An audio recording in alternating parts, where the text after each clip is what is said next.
আসসালামু আলাইকুম ওয়া রাহমাতুল্লাহি ওয়া বারাকাতুহু। সম্মানিত আমার ভিউয়ার্স, এই যে দেখেন দুইটা গগু, এই দুটা গগু আমার দরজার সামনে দাঁড়িয়ে আছিল একসাথে। কিন্তু আমি দুটাকে এনে এখানে পানি দিলাম। আর আমার কাছে তো আর অন্য কোনো খাবার ছিল না, আমি শুধু বিস্কুট গুঁড়া করে দিয়েছি, কিন্তু ওরা খাচ্ছে না।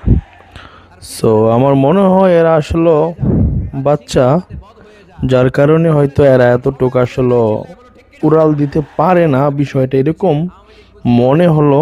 যার কারণে এরা কি যে কয় উঠতে পারে না।